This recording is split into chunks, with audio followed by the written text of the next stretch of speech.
샬롬 샬롬 샬롬 샬롬 샬롬. 하나님 사랑합니다. 여러분 주 안에서 사랑합니다. 오늘 이제 종려주의를 이렇게 지나고 고난주간 시작이 됐죠. 어제부터. 오늘은 마태복음 19장 28절에서 44절 주님의 눈물이라는 제목으로 함께 은혜를 나누도록 합니다. 여러분들 평소에 예수님이 많이 웃으셨을까요? 많이 우셨을까요? 웃으셨다는 표현이 많지는 않고 우셨다는 표현이 성경에 3번 나옵니다. 그것으로 미뤄본다면 예수님은 주로 웃으셨을 것 같아요. 우신 일은 3번 정도.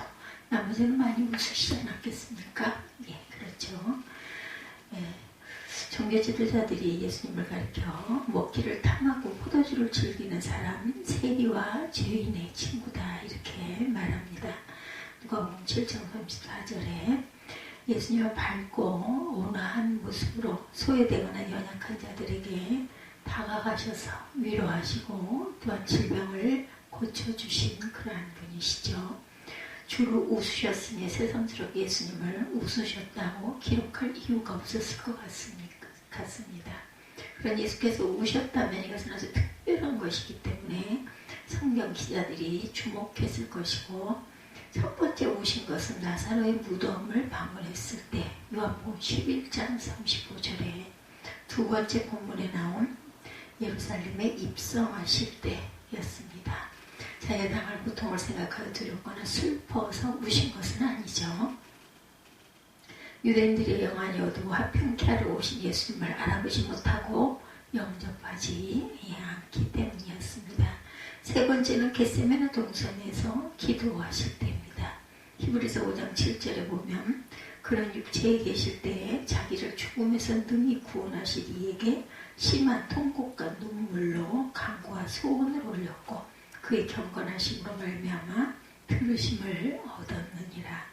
올리브나무가 많습니다. 특히 주목을 끄는 나무, 올리브나무. 가끔 가다가 그 이스라엘의 성경의 사진을 보다 보면 올리브나무는 2000살이 넘은 그러한 그 올리브나무도 있습니다. 아주 귀한 나무죠.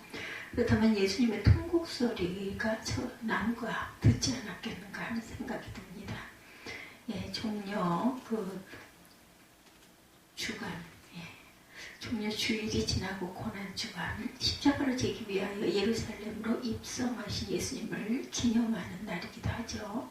많은 사람들이 종려나무 잎사귀를 길에 펴거나 들고 예수님을 환영하는데 종려 주일이라는 이름이 나왔다고 합니다. 그러나 기쁨의 함성은 잠시뿐이었고 그때부터 고난이 시작이 됐습니다.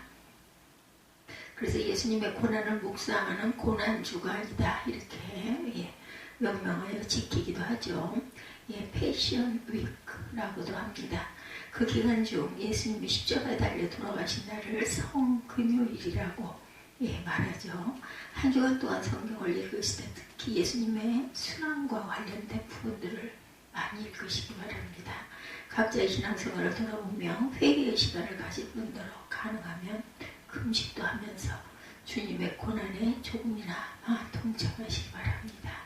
예수께서는 하나님의 때가 된 갈릴리에서 요단강 동편을 통해 남쪽으로 내려가 베레아 지역으로 오셨고 요단강을 건너 여리고를 지나 감람산에 이르십니다. 감람산은 예루살렘 동편에 위치해 있고 예루살렘 성을 한눈에 볼 수 있는 곳으로 예수님의 고난과 죽음을 앞두고 마지막 일주일을 보내신 아주 의미 있는 장소라는 것, 감람산. 예수께서 잡히시기 전날 밤에 기도하셨던 겟세마네 동산도 여기 있고 주님의 승천도 바로 이 산에서 일어났습니다. 예수님과 그 제자들은 베다니에서 출발하여 벳바게로 갑니다. 베다니는 주님께서 마르다와 마리아의 오빠인 나사로를 살린 곳이죠. 예수님은 벳바게에서 나귀를 구하셨어요. 6월절이 되면 팔레스타인 지역뿐 아니라 소아시아나 북아프리카 등지에서 몰려온 디아스포라 유대인들로 인하여 예루살렘은 인산인해를 이룹니다. 예루살렘 주민들은 6월절 예수님이 오지 않을까 궁금해했고 산헤드린 공회에서는 예수님을 체포하기 위해 공개 수배령을 내리죠. 요한복음 11장 55절에서 57절에 증거합니다. 어두움의 영으로 높인 예루살렘의 유대인의 왕으로 입성하시는 주님의 연결된 모습은 긴장감을 느끼게 합니다. 예수님은 단순히 순례자로 오신 것이 아니라 왕으로 당당하게 입성하시죠. 그 생애의 마지막 주간이고 사역을 마무리 짓는 중대한 시점에서 전에 있던 방문과 다른 점이 있다면 누구나 알 수 있게, 볼 수 있게, 들을 수 있게 성으로 들어가신다라는 점. 예수님의 구속 드라마의 하이라이트는 십자가의 죽음과 부활 사건이죠. 예루살렘 입성의 입성은 하이라이트의 시작을 알립니다. 예루살렘 입성은 앞서서 가시더라 28절에 보면 예수님은 아마도 여리고에 있는 삭개오의 집에서 아침 일찍 출발하신 것 같습니다. 그래야 해가 지기 전에 예루살렘에 도달할 수 있겠죠. 예수께서 이 땅에 오신 목적은 십자가를 지심으로 우리를 구원하시려는 것이었는데 지금까지는 때를 기다리셨던 것이죠. 전에는 놀라운 능력을 행하면서 그것을 비밀로 하기 원하셨고 오병이어 기적을 행하실 때 사람들이 자신을 왕으로 삼으려는 것을 미리 아시고 피하기도 하셨어요. 그렇지만 이제 때가 되었기에 주저하지 않고 하나님의 뜻에 따라 제자들과 무리를 이끌고 예루살렘으로 앞장서서 가십니다. 주가 쓰시겠다라 31절의 유명한 구절이죠. 예수께서 두 제자를 맞은편 마을로 보내서 나귀 새끼를 끌고 와라 말씀하시죠. 예수님은 어디에 아무도 타지 않는 나귀가 있는 것을 아셨어요. 또 누가 나귀를 푸는 것을 보고 그 이유를 물어볼 때 주께서 쓰시겠다라는 답변까지 가르쳐서 보냅니다. 두 제자는 예수님의 말씀대로 이루어지는 것을 보면서 크게 놀랐을 거예요. 그들은 나귀를 끌고 옵니다. 그리고 나귀 위에 그들의 옷을 펴서 안장으로 삼고 예수님을 태우고 또한 자신들의 그 옷을 길가에 펴서 예수님이 지나가시도록 합니다. 나귀 새끼를 타고 예루살렘에 입성하심으로 스가랴 9장 9절의 예언이 이루어지죠. 시온을 따라 크게 기뻐할지어다. 예루살렘에 따라 즐거이 부를지어다. 보라 내 왕이 내게 임하시나니 그는 공의로우시며 구원을 베푸시며 겸손하게 하여서 나귀를 타시나니 나귀의 작은 것 곧 나귀 새끼니라. 나귀도 아니고 나귀의 새끼입니다. 예수께서 당시 용사나 왕이 전쟁에서 승리하고 개선할 때처럼 백마를 타신 것이 아니라 나귀 새끼를 타심으로 당시의 사람들이 생각하는 것과는 다른 분임을 나타냅니다. 왕은 왕이지만 무력으로 통치하는 왕이 아니라 겸손과 평화의 왕이라는 뜻이죠. 우리는 예수께서 예루살렘에 들어와 놀라운 능력으로 자신들의 소원을 들어주실 것으로 무리들은 기대를 했죠. 기뻐하며 큰 소리로 하나님께 찬양하죠. 제자들은 안장 대신 자기들의 겉옷을 나귀 새끼 위에 펼쳐놓고 그 위에 예수님을 태우죠. 예수님의 나귀 새끼를 타시고 가실 때 자기들의 겉옷을 제자들은 길가에 펴니다. 마태복음 21장 8절에도 보면 그때 무리의 대다수가 그들의 겉옷을 길에 폈다 이렇게 나타나 있어요.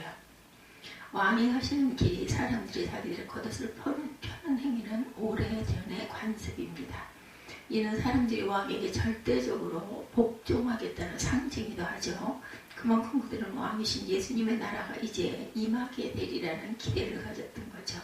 예수께서 감람산 내리막길에 이르시자 제자의 온 무리가 예수님의 모든 능한 일을 인하여 기뻐하며 큰 소리로 하나님을 찬양합니다. 능하신 일이란 예수님의 공생의 기간 동안 행하신 일, 즉 복음의 선포, 병자를 고치시고 귀신을 쫓아내서 축출하시고 죄인들을 영접하는 것 등을 가리킵니다. 그들 중에 예수께서 여리고에서 소경 바디메오를 고치신 것을 본 사람들도 있었을 것이고 베다니에서 죽은 나사로를 살리신 것을 본 사람들도 있었을 것입니다. 무리는 성전으로 올라가는 시편과 천사들이 노래한 내용으로 예수님을 찬양합니다. 그들이 찬양한 내용은 주의 이름으로 오시는 왕이여 하늘에는 평화여 가장 높은 곳에는 영광이로다 이렇게 나타내죠.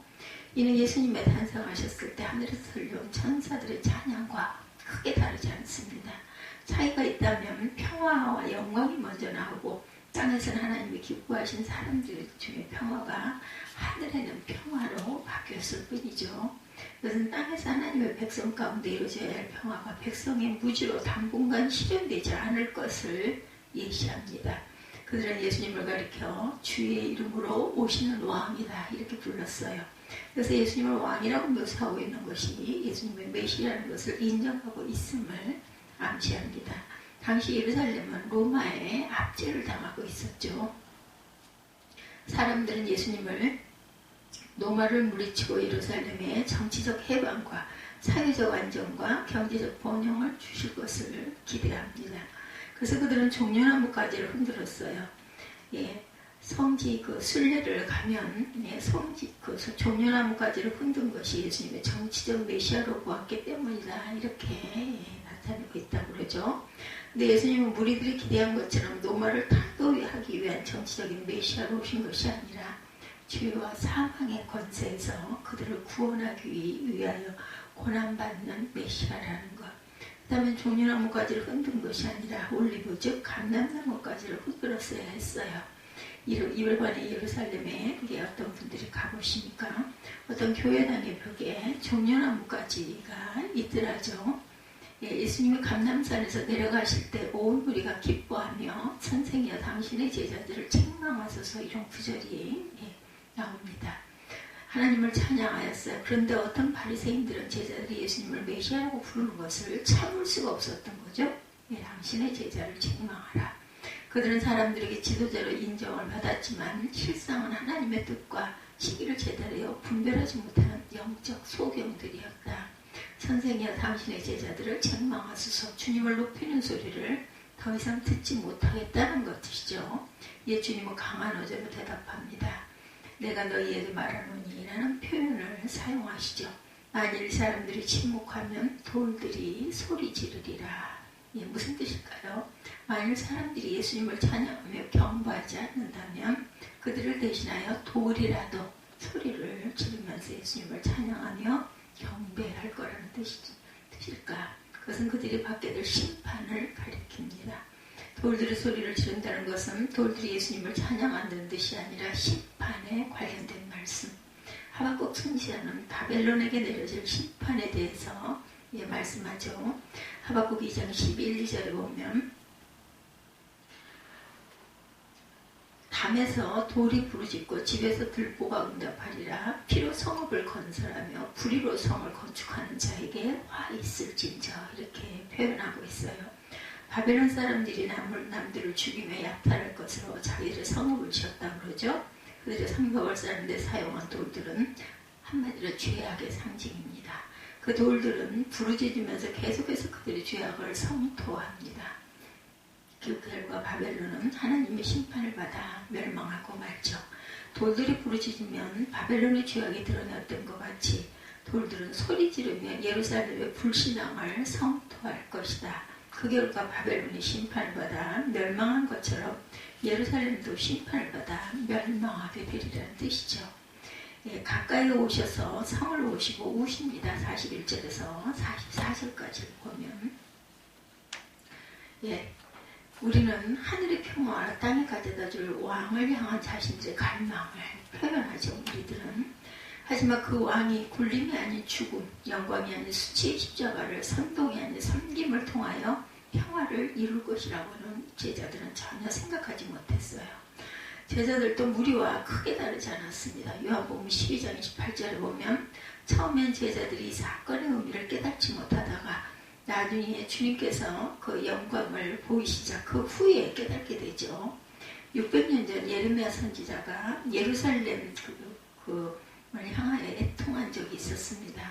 예루살렘아 너를 불쌍히 여길 자가 누구며 너를 곡할 자 누구며 돌이켜 내 평안을 물을 자 누구뇨. 여호와께서 가라사대 내가 나를 버렸고 내게서 물러갔으므로 내게로 내 손을 펴서 너를 멸하노니 이는 내가 뜻을 돌이키기에 염증이 났음이로다. 예레미야 15장 5, 6절에 말씀합니다. 예수님을 통한 하나님의 구원과 사랑을 거부하는 예루살렘을 향하여 주님도 예레미야처럼 안타까워하십니다. 예수께서 나귀 새끼를 타시고 감람산에서 내려오시다가 예루살렘 성을 보시고 우신 거죠. 예수님이 우셨다는 가사는 누가복음에만 나옵니다. 우셨다는 말은 통곡하고 애통한 것을 뜻합니다. 시몬 베드로는 예수님을 3번 부인한 뒤 밖에 나가서 이와 같이 울었어요. 예수님이 우셨다는 자리에 세워준 눈물교회가 있다고 그러죠. 예수님은 너도 평화에 관한 일을 알았더라면 좋을 뻔하였다고 하시면서 탄식하시죠. 너는 예루살렘 성을 가리킵니다. 예루살렘은 예수님이 가져오시는 평화에 관한 일들에 대해 알지 못해요. 예수님은 당신을 통한 하나님의 구원과 사랑을 거부한 예루살렘 성이 장차 멸망하리라는 것을 아셨다는 거죠. 이는 내가 보살핌 받는 날을 알지 못함을 인함이니라. 예수님은 예루살렘을 보살피시고 그곳 사람들에게 구원을 베풀기를 원하셨는데 그들은 그것을 알지 못하고 오히려 배척하고 십자가에 못 박아 돌아가시게 하죠.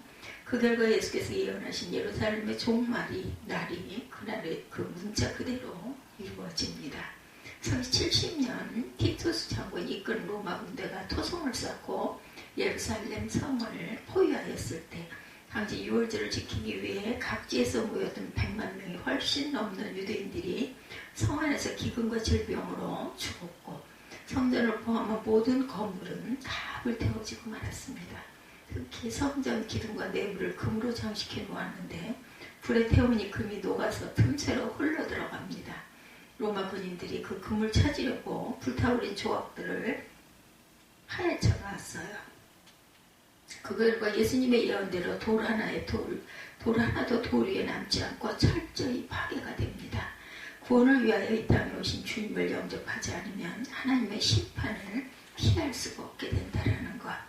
이스라엘이 1948년에 건국하였을 때 예루살렘의 서쪽은 이스라엘, 동쪽은 요르단이 통치를 하죠. 1967년 중동 지역에서 6.1 전쟁이 일어났을 때 이스라엘의 공수부대가 제일 먼저 점령한 것이 동쪽 예루살렘이라고 하죠. 성벽을 보면 당시 총격전을 벌인 흔적들이 아직도 남아 있습니다. 디도 장군이 로마의 그 힘을 과시하기 위해서 성벽 전부를 허물지 않고 일부를 상징적으로 남겨둬요. 로마에 대항하는 자들은 파멸이 이른다는 것을 경고하기 위함이라는 거죠. 남겨진 성벽은 488m인데 사진에 보면 57m 정도가 보입니다. 나머지는 지하에 묻혀 있는데 대부분 발굴은 되었고 지금은 아랍 사람들이 그 위에서 살고 있다고 그러죠. 지금도 수많은 유대인들이 통곡교육에서 하나님께 기도를 합니다. 가끔 가다가 사진 보시면 그 보이죠? 통곡의 벽에서 본 기억이 납니다. 남자와 여자가 함께 하지 않도록 그 플라자 중간에 담을 세워놓았다고 그래요. 여자들은 오른편에서 기도하고 남성들은 왼편에서 기도하죠. 이 벽에 가려면 건물을 통과해야 하고 남자들은 헤드 커버를 써야 된다고 하네요. 벽 틈새에 기도문을 수없이 꽂아 놓습니다. 이스라엘 남자의 10%를 차지하는데 그들은 군대에 가지 않고 나시린처럼 종교 활동만 하는 골수 유대인들이에요. 예루살렘이 멸망을 당한 것은 예수님을 통하여 하나님 나라가 도래하였을 때 유대인들이 바르게 반응을 보이지 않았기 때문이라고 그러죠. 종교의 의미만 반복했을 뿐 하나님의 원하시는 열매를 제대로 거두지 못했기 때문이다.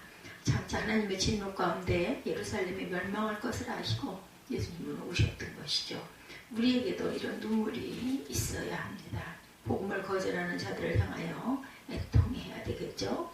불신의 세상에 대해, 불신의 이웃에 대해, 불신의 가족에 대해 울어야 하죠. 예수님을 믿지 않는 것은 예수님이 주시는 참된 평화, 영원한 안식을 거절하는 것이기 때문입니다. 또한 믿지 않음으로 결국 파멸과 심판을 당하기 때문이기도 합니다. 우리도 함부로 장담할 수 없죠. 매일 예배를 드리고 온갖 종교적 행위가 이루어진다 할지라도 교회에 하나님이 계시지 않을 수가 있다는 것. 만일 교회가 예수님을 주님으로 고백하며 참되게 예배하지 않는다면 주님 보시기에 공허한 장소가 될 수 있음을 기억해야 되고 언제나 깨어서 영과 진리로 예배를 드리고 섬겨야 한다는 거죠. 이렇게 종려주의를 지나 고난주간을 맞이하는 우리의 자세는 주님을 온전하게 알아야 되겠다. 우리가 예수님을 제대로 섬기려면 그분이 누구신지를 올바로 이해해야 되고 예수님의 예루살렘 입성 후 당신이 누군지를 보여주는 그런 퍼포먼스, 그 보여줌을 나타내기 위함이죠. 세상의 왕들은 자신의 위엄과 영광을 과시하기 위하여 말이나 병거를 타고 개성행진을 했지만 예수님은 나귀를, 그것도 새끼인 나귀를 타고 예루살렘으로 들어가십니다. 하나님이 육신을 입으시고 이 땅에 오신 것도 겸손인데 나귀 새끼를 타고 가심으로 더욱 겸손한 모습을 보이셨어요. 예수님은 십자가의 죽으심으로 하나님과 인간 사이에 화목을 이루는 평화의 왕이시죠. 예수님을 향하여 무리들은 호산나 외칩니다. 구원해 주시옵소서죠. Save us라는 뜻을 갖고 있습니다. 구원해 주시옵소서. 물론 예수님은 무력으로 로마를 제압하고 유대를 해방시키려 오시지 않았어요. 예수님은 평화의 왕으로, 구원자로, 하나님과 우리 사이의 중보자로 오셨습니다. 하나님 아버지의 뜻과 말씀을 충실하게 따르고 순종과 겸손의 본을 보이신 예수님의 모습이 우리에게 도전이 됩니다. 두 번째, 우리 자신을 알아야죠. 주님을 알아야 되고 우리 자신. 왜 우리가 예수님을 그렇게 열정적으로 환호했을까? 그분이 자기들의 문제를 해결해 줄 것으로 기대했기 때문이죠. 그러나 예수께서 하나님의 뜻을 이루는 것이 생애의 목표였고 그것을 이루기 위해서 최선을 다하셨어요. 우리가 때로는 주님을 위한 열정이라고 하면서 자신의 이름과 자신의 민족과 만족과 목적을 위해 열정에 사로잡힐 수가 있다는 것. 주님이 기뻐하시는 열정은 하나님의 뜻을 깨닫고 그 뜻을 이루는 것입니다. 예수님은 우리 때문에 고난을 당하시고 십자가를 지셨고 그렇다면 우리도 자기 십자가를 지고 예수님을 따라야 되겠죠. 하나님의 긍휼하심을 입을 것을 감사하며 지극히 작은 것에도 충성하는 자가 되어야 합니다. 정죄가 아닌 용서의 심정으로 이웃을 사랑하면서 주의 이름으로 다시 오실 그분을 사모하며 교회를 섬겨야 되죠. 세 번째, 우리의 사명을 알아야 되겠다. 우리 자신을 알고 우리 사명. 예수님이 예루살렘 성에 들어가실 때 그를 돕는 자들이 있었어요. 나귀 새끼의 주인의 이름을 성경에 나타나진 않지만 주님이 쓰시겠다고 하니 기꺼이 내놓죠. 제자들은 비록 땀에 찌든 겉옷이었지만 주님을 위하여 마음으로 겉옷을 벗어 나귀 새끼 위에 얹어 안장을 대신하죠. 예수님이 나아가는 길에도 자기들의 겉옷을 벗어 깔아놓았습니다. 십자가를 통하는 구속 사역이란 엄청난 사건의 배후에 보이지 않는 작은 헌신들이 있다는 것. 우리의 작은 섬김이 모아져서 이루어집니다. 우리가 가진 모든 것은 다 하나님의 것이고 우리는 주신 것들을 맡아 관리하는 청직이라는 사실을 잊지 마십시다. 헌신의 동기는 주께서 쓰시겠다 한마디로 충분합니다. 우리의 시간과 달란트와 물질을 기꺼이 드리면서 주님과 다른 사람들의 필요를 적극적으로 자발적으로 채워야 되죠. 순종에 대하여 하나님은 반드시 상급을 베푸십니다. 죄로 인하여 죽을 수밖에 없는 인생, 잃어버린 영혼들을 구원하기 위하여 하나님의 뜻에 전적으로 순종하는 주님의 모습이 얼마나 아름다운지 모릅니다. 예수께서 보여주신 모습이 우리의 사명과 연결되어야 되겠다라는 것. 그분이 보여주신 온전한 사랑을 인하여 우리 또한 자신을 드릴 줄 알아야 되겠다. 이를 깨달은 시인은 시편 118편 17절에 내가 죽지 않고 살아서 야훼께 사시는 일을 선포하리로다 이렇게 고백합니다. 나를 살려주신 하나님의 은혜를 잊지 않고 생명 있는 동안에 하나님의 크신 은총을 세상에 증거했다라는 거죠. 우리의 부족과 연약한 무지함에도 불구하고 우리를 택하시고 예수님의 보혈로 구속하여 주시고 성령을 인치신 하나님의 은혜를 깨달은 성도들은 예수 그리스도를 증거하는 삶을 살아야 되겠죠. 한 심령이 천하보다 귀하다고 그러죠. 아직도 구원받지 못한 우리 형제 자매를 위하여 주님의 마음을 품고 울 줄 알아야 된다는 것. 남과 북의 복음으로 통일되는 그날을 바라보며 북녘에서는 동포들을 인하여 울 줄 알아야 하겠다. 예수님의 발자취와 숨결이 남아있는 예루살렘에 예수를 믿는 그러한 메시아닉 지우들의 수가 점차로 늘고 있다지만 여전히 예수를 믿지 않는 유대인들과 아랍인들의 대부분을 차지하고 있다는 겁니다. 그 땅의 주민들이 예수를 믿으며 예배가 회복되는 날이 속히 올 수 있도록 울어야 되겠고, 예, 종려 주일 아침에 우리는 각자를, 우리 가정을, 우리 교회를, 예, 많은 나라들을 바라보면서 주님의 심정은 어떠하셨을까, 우셨을까, 웃으셨을까, 이런 생각을 할 줄 알아야 되겠고, 십자가의 길은 고난의 길이고 하나님의 영광을 위한 길이고 우리의 구원을 위한 길이라는 것, 주님의 입성은 아주 초라한 입성이었다라는 것, 그분이 타신 것은 나귀 새끼였고 금장식이 된 안장 대신 제자들의 땀에 젖은 겉옷이 나귀 등에 깔려 있을 뿐이었다라는 것. 그러나 예수님은 십자가의 죽음을 거쳐 부활의 승리를 우리에게 가져다 주셨어요. 우리가 살고 있는 이 시대도 영적으로 어두운 시대입니다. 마귀는 아주 교묘한 방법으로 믿는 자들이 할지라도 넘어뜨리려고 하죠. 영의 눈을 떠서 주님을 바라보고 그분께 순종할 준비를 할 때 우리는 주님이 주시는 평화를 체험합니다. 예, 고난주간을 맞이해서 그동안 주님을 제대로 따르지 못하였던 것을 회개하고 주님을 따르고 그로 인한 주님의 위로와 평안을 체험하며 더욱더 순종의 결단과 찬양을 높이 올려드리는 저와 여러분들이 되시기를 주님의 이름으로 축복합니다. 예, 우리는 우리 자신을 알아야 되겠고 주님이 왜 보셨는지를 알아야 되겠고 우리의 사명을 깨달을 줄 아는 그런 귀한 은혜가 이 고난주간을 통하여 여러분에게 임하시기를 주님의 이름으로 축복합니다. 기도하시겠습니다.